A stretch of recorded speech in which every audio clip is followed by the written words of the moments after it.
Hi friends, நாங்கள் night டின்னருக்கு vegetable egg போட்டு ஃப்ரைட் ரைஸ் வீட்டிலே செய்ய போகிறோம்.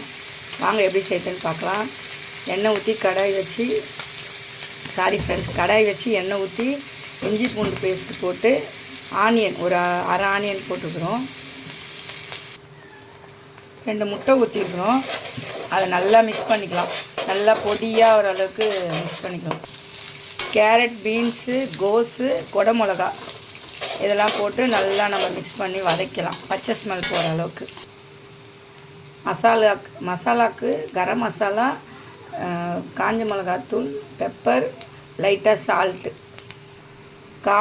காய் கொஞ்சம் நல்லா வதங்கி பச்சை ஸ்மெல் போனதுக்கப்புறம் சாப்பாடு வடித்து வச்சு சாப்பாடு போட்டு கொஞ்சம் சோயா சாஸ் ஊற்றிக்கிறோம். எல்லாத்தையும் ஒன்றா கலந்து மிக்ஸ் பண்ணிக்கலாம். ஃப்ரைட் ரைஸ் ரெடி ஆகிடுச்சு. நீங்களும் இந்த மாதிரி வீட்டில் ட்ரை பண்ணிட்டு கமெண்டில் எப்படி இருக்குது சொல்லுங்கள். எங்கள் சேனலுக்கு சப்ஸ்கிரைப் பண்ணுங்கள். Bye friends, thank you.